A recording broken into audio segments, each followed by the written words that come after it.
Bonjour à toutes. Alors aujourd'hui je vais vous parler de comment je vais m'organiser pour la diversification de ma fille. Donc j'ai d'abord un classeur où j'ai regroupé plein d'informations sur l'allaitement en premier lieu et après sur l'alimentation des enfants. Donc voilà, j'ai des recettes qu'on m'a données, que ce soit à la maternité, après dans des rencontres parents-enfants on va dire, que j'ai découpées dans des magazines. Hein. Voilà, après j'ai aussi pas mal de recettes qui viennent du site Cuisiner pour bébé. Alors c'est un site, ça c'est les fiches qu'ils ont faites, elles sont top. C'est un site en fait qui propose des menus en batch cooking, donc vous pouvez, c'est un abonnement mensuel, hein. Moi j'en avais offert pour un cadeau de naissance, ça peut être pas mal si la personne aime cuisiner. Et après j'en ai aussi qui viennent du site Comme des papas, donc là c'est un site qui vend des petits pots déjà tout faits, mais qui sont de très bonne qualité et ils ont plein d'articles de blog sur la diversification. Donc voilà, alors ça j'ai eu cette idée là de faire un classeur par rapport à ce livre là, Maman organisée, où en fait pour désencombrer son intérieur et par exemple quand on sait pas quoi faire des journaux parce qu'il y a des articles qu'on aime bien et tout, elle propose d'arracher toutes les feuilles qui nous intéressent, de laisser un petit peu décanter on va dire, et après d'y revenir, de mettre les articles qui nous intéressent vraiment dans des chemises, ou dans des classeurs, et pour bien faire le tri. Donc voilà. Et le mieux c'est de pas s'abonner au magazine, hein. Là au moins vous êtes complètement désencombré. De toute façon maintenant avec tout ce qu'on trouve sur internet, c'est vrai que les magazines ça devient plus très utile. Donc là voilà, ce que je voulais vous montrer aussi c'est l'affiche qui a été faite par le site Cuisiner pour bébé. Donc avec les premiers aliments qui sont goûtés, et en fait à chaque fois qu'on fait goûter un aliment, et ben on peut cocher la case, donc c'est super pratique. Il y a vraiment beaucoup de légumes, de fruits, et puis on peut rajouter, il y a encore des cases vides pour qu'on puisse rajouter. Donc là il y a aussi les protéines animales, les herbes et épices, tout ce qui est autre, hein, le yaourt, les noisettes, les amandes, les cacahuètes. Et puis là il y a une liste des allergènes. Voilà. Et aussi ils ont aussi sorti une fiche qui est disponible gratuitement sur le site, hein, Cuisiner pour bébé, pour commencer la diversification.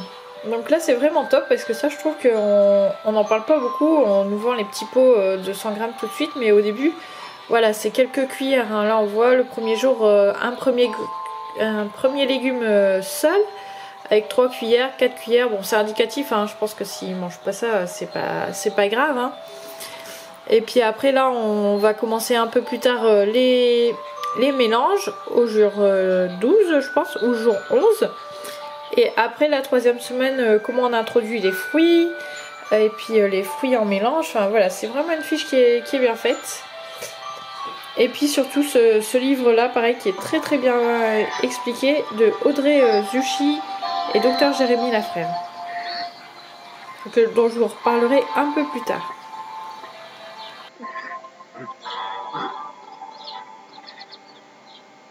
Aujourd'hui je vais vous parler de la diversification de mon bébé. Donc là je suis en train de donner les tout premiers repas. Donc j'avais des épinards qui venaient d'un producteur local et qui sont bio. Donc je vais commencer par ça. Donc j'ai lu 2 livres pour la diversification. Le premier c'est Grands apprentissages Montessori pour petites mains d'Audrey Zucchi. Donc là il y a des recettes et aussi les gestes qu'on peut faire pour cuisiner avec son enfant ou son tout petit. Et La fin des haricots d'Audrey Zucchi aussi et du docteur Jérémy Lafrère. Donc là c'est plutôt un livre où on utilise les neurosciences pour faire apprécier les légumes aux enfants. Dans ce livre il y a plein d'astuces pour faire goûter et apprécier les légumes aux enfants et leur faire des repas équilibrés, avec tout ce qu'il faut tout au cours de la journée. Donc il parle bien de présenter un maximum aux enfants avant de leur faire goûter les légumes. Donc j'ai donné à ma fille des feuilles d'épinards comme ça crues. Je lui ai montré, je lui ai expliqué que c'était vert, que c'était les feuilles, que ça poussait dans la terre. Et ensuite j'avais fait pour mes aînés des petites cartes Montessori. Donc voilà, là je lui ai pareil montré les cartes épinards pour qu'elles reconnaissent aussi en images. Hein. Dans le livre ils expliquent qu'en gros plus on va exposer même ne serait-ce qu'à la vue un enfant aux légumes, plus il va vouloir goûter et risque de les apprécier. Donc voilà, il ne faut vraiment pas hésiter à présenter les légumes sous différentes formes. Donc j'ai lavé très soigneusement les épinards à l'eau claire. Ensuite je remplis mon cuit-vapeur, je le mets dans le cuit-vapeur à chauffer. Donc j'ai la chance d'avoir un panier en inox qui est plutôt recommandé pour les aliments. Ensuite, une fois que le cycle de cuisson est terminé, je vide l'eau de cuisson et je vais mettre à mixer les épinards. Alors j'ai dû un petit peu racler avec une spatule parce qu'il y avait des épinards qui s'étaient mis sur le côté et qui n'étaient pas bien mixés. Alors je vais manger aussi des épinards puisque dans le livre La fin des haricots, ils expliquent que ce que mange la maman passe dans le lait maternel et donc le lait maternel a le goût de ce qu'a mangé la maman. Donc je pense qu'en mangeant des épinards, ça lui fera aussi apprécier ce goût-là. Donc voilà, j'ai récupéré les épinards dans un tupperware, tous ceux qui n'étaient pas très bien hachés, qui étaient un peu sur le tour, je les ai récupérés et je vais les mettre dans le risotto, donc dans un reste de risotto, que voilà. Ensuite, en entrée, je vais boire de la soupe. Donc c'est une soupe de potimarron. Elle est un peu verte parce qu'il y avait beaucoup de persil. Alors je sais que le persil n'est pas très recommandé pour l'allaitement, mais voilà, j'en avais beaucoup. Je vais ajouter de la levure de bière puisque je perds beaucoup mes cheveux et que ça va aider à les garder un petit peu. Et des algues. Donc ça c'est excellent pour récupérer des forces plus rapidement et retrouver l'énergie parce qu'elles sont minéralisantes et digestes. C'est une astuce que j'ai trouvée dans le livre Bien vivre le 4e trimestre de grossesse au naturel de Julia Simons. En protéines, je vais ajouter 2 œufs que je ne vais pas faire trop cuire. Comme ça permet de garder un peu la choline qui est contenue dans le jaune. Et la choline, c'est très intéressant pour réduire le stress, mais aussi pour le bébé, pour améliorer ses capacités cognitives et aussi la concentration. Ouais, c'est très important et intéressant de garder cette choline. Je vais ajouter avec mon risotto un peu de crème fraîche parce que je pense qu'il faut bien se faire plaisir. Et je vais rajouter aussi un peu d'ail parce que j'adore ça. En dessert, je vais reboire mon Mama Smoothie. Donc c'est une recette que j'ai trouvée pareil dans ce livre Bien vivre le 4e trimestre au naturel de Julia Simons. Et qui est à base d'épinards aussi. Donc voici ce que ça donne une fois que c'est prêt. Donc ici la soupe avec la levure de bière et les paillettes d'algues. Et ici les épinards, enfin le risotto d'épinards avec les œufs. Donc voilà, tout est prêt pour la dégustation. Je vais juste rajouter un tout petit peu d'huile spéciale bébé de quintessence. Donc voilà, c'est une huile que j'ai achetée moi-même, hein, il n'y a pas d'action ou quoi. Avec des apports adaptés en oméga 3, 6 et 9, qui est une source de DHA pour le cerveau et qui est riche en vitamine E. Alors voilà, je l'ai mis dans une belle assiette et puis pour que ce soit bien présenté, on va dire, même si ça reste vert et ça reste des épinards. Mais dans le livre La fin des haricots, c'est pareil, ils disent que la présentation est assez importante. Petite astuce pour ne pas salir le bébé, moi ce que je fais c'est que je mets d'abord un bavoir un peu éponge comme ça, en dessous, que j'attache au plus près du cou. Et ensuite je mets ce bavoir tablier qui est plus imperméable, mais qui lui est plus large au niveau du cou. Et du coup le col se salit facilement quand je ne mets que ça. Donc ça permet de bien garder mon bébé au propre. Alors, aujourd'hui, je vais faire goûter à ma fille une purée de carottes. Donc, je lui ai de nouveau présenté le légume en entier. Après, je vais lui présenter épluché. Je lui ai présenté les petites cartes aussi de Montessori que j'avais faites. Et j'ai un livre où il y avait la culture de la carotte, donc voilà, je lui ai montré aussi. Alors le livre, c'est Le Grand Imagier de la Nature. Je trouve qu'il est vraiment très bien fait parce que bah, c'est des illustrations qui sont assez réalistes, hein. Donc voilà, c'est des dessins mais ça reste quand même très réaliste et ça ressemble vraiment aux vrais légumes, aux vrais animaux, enfin aux vraies plantes. Et je vais aussi mettre des pommes de terre puisque pour les enfants et pour nous, on va manger de la purée de pommes de terre carottes. Mais bien sûr, pour ma fille, je lui mixerai que les carottes. Et je ne vais pas encore mettre de pommes de terre puisqu'il faut goûter les aliments un par un. Alors je vais cuire les carottes à la vapeur et les pommes de terre aussi. Par contre, je vais bien les cuire séparées. J'ai un séparateur de 2 paniers. Donc,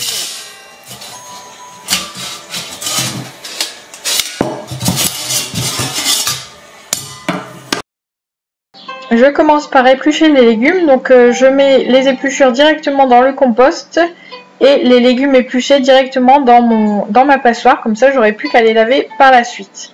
En général, pendant que je fais cette tâche-là, j'écoute un podcast ou je regarde une émission. J'adore regarder La Maison du Maternel et ça passe plus vite. C'est une tâche qui est très longue mais que j'essaye d'optimiser. Et si ma fille est dans sa chaise haute, et ben je lui explique bien sûr ce que je fais. Je lave mes légumes à l'eau claire avant de les couper. Donc ensuite je vais découper d'abord les pommes de terre puisque c'est le premier légume que je vais mettre dans mon panier vapeur. Donc j'essaye de couper de manière homogène pour que ça cuise de manière homogène aussi. Et ensuite je coupe en rondelles les carottes pareil de manière homogène pour que ce soit à peu près la même cuisson pour tout. Ensuite, je mets un fond d'eau dans mon robot. Je mets le panier vapeur avec les légumes dedans et je lance pour 30 minutes de cuisson à 120 degrés. Alors, j'ai oublié de préciser qu'on pouvait aussi utiliser le langage des signes pour communiquer avec son bébé, hein. C'est un langage spécial. Donc, pour le mot carotte, c'est ce signe-là. Donc, en fait, l'index, c'est comme ça, il ne bouge pas. Et on fait avec l'autre index le geste d'éplucher 2 fois. Donc voilà. Et j'en profite aussi pour dire que avec la purée pommes de terre carottes, je vais manger des écuillettes de poulet avec une échalote et puis de la crème fraîche. Alors voilà la petite assiette que j'ai faite pour ma fille. Donc j'en ai gardé un petit peu pour demain, comme ça j'aurais pas à le refaire. J'ai un petit peu réécrasé parce qu'il restait quelques morceaux avec le robot. Et cette fois-ci je vais pas mettre d'huile parce que comme c'est la première fois qu'elle goûte la carotte, je préfère pas mettre d'huile et j'en mettrai demain. Alors voilà ce que je vais manger ce midi. Donc la purée pommes de terre carottes. Il y a beaucoup de pommes de terre et un peu de carottes. Ensuite le poulet, j'ai rajouté de l'estragon, de la crème fraîche et des échalotes, hein. Une petite salade où j'ai rajouté des petites graines de lin et de tournesol. J'ai ajouté aussi cette huile, donc l'huile quintessence spéciale maman cette fois-ci, qui est à la fois faite pour la grossesse et l'allaitement. Donc là on retrouve du DHA pour le cerveau du bébé et des apports adaptés en oméga 3, 6 et 9. Et une protection cellulaire aussi, enfin, c'est ce qu'ils disent sur la bouteille en tout cas. Voilà, toujours de l'eau pour bien s'hydrater, c'est hyper important surtout quand on allaite. Et puis un yaourt avec des légumes, des fruits congelés, pardon.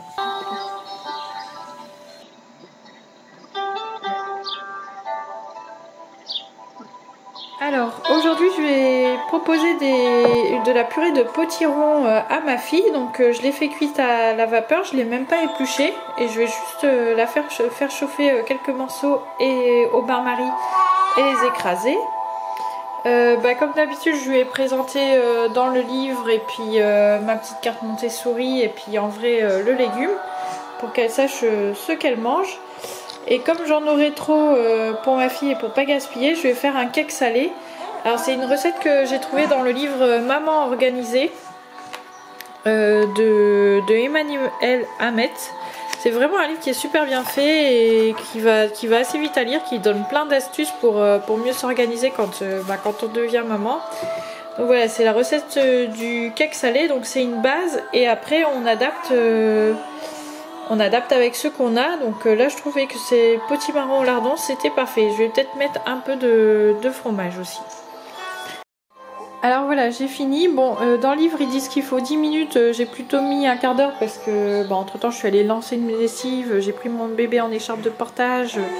Enfin voilà, vous voyez la vraie vie de maman quoi. Et au lieu de rajouter du fromage, j'ai rajouté des noix. Je trouvais que c'était sympa avec le potimarron. Et petite astuce, si vous avez un noyer à portée de main et que vous récupérez les noix sur votre noyer, et n'hésitez pas à les casser au fur et à mesure quand vous avez un petit temps de dispo. Moi j'aime bien faire ça pendant que je surveille les enfants quand ils jouent calmement et que j'ai pas besoin d'intervenir entre guillemets. Au moins j'en ai toujours de prêtes et voilà, ça me fait pas perdre de temps puisque je surveille les enfants en même temps. Donc voilà une idée de repas pour le soir. Donc j'ai fait mon cake au potiron, au lardon et aux noix. Et puis je vais faire une petite salade avec de l'huile spéciale maman allaitante qui peut aussi être utilisée pendant la grossesse. Et puis bien sûr il faut bien s'hydrater. Alors pour les noix, j'ai oublié de dire tout à l'heure, il vaut mieux les consommer au soir parce qu'elles contiennent du tryptophane et ça permet de fabriquer la sérotonine. Et comme la sérotonine c'est une hormone pour s'endormir, c'est idéal de consommer des noix au soir. Voilà.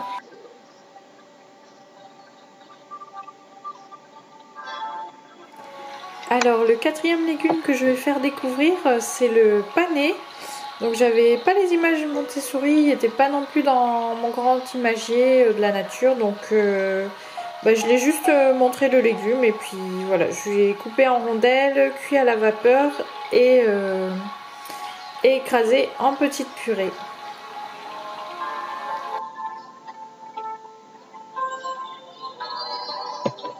Je vais vous présenter la suite de la diversification de ma fille. Donc aujourd'hui ça va être purée fine de blettes. Donc j'ai acheté les blettes chez le producteur bio qui est pas loin de chez moi. Donc là je l'ai acheté vendredi et on est mardi. Donc c'est un peu défraîchi quand même. Donc j'ai présenté bien sûr le légume, la petite carte Montessori. Et puis dans le livre Mon grand imagier de la nature, j'avais encore le dessin. Donc là on voit que c'est la bête. On peut dire bête ou blette, peu importe. Alors j'ai commencé par éplucher les pommes de terre, toujours en les mettant dans la passoire pour les laver ensuite et en mettant directement les épluchures dans le compost, comme ça je ne perds pas de temps. Tout est déjà à sa place. Donc ensuite je lave les pommes de terre, je les coupe et je les mets dans le fond de mon panier vapeur. Ensuite j'ai mis le séparateur de panier en inox et j'ai coupé ma blette pour la mettre sur le dessus du panier. Donc ensuite j'ai fait chauffer pendant une vingtaine de minutes à 120 degrés à la vapeur. Une fois que c'était cuit, j'ai d'abord mixé les blettes et puis après j'ai fait une purée blette avec un peu de fromage, du beurre et du lait pour les enfants et pour les adultes. Voilà, cette vidéo est maintenant terminée. N'hésitez pas à me dire si vous avez d'autres astuces pour le début de diversification des bébés et pour faire ces repas en même temps, parce que c'est important, il ne faut pas s'oublier. Hein.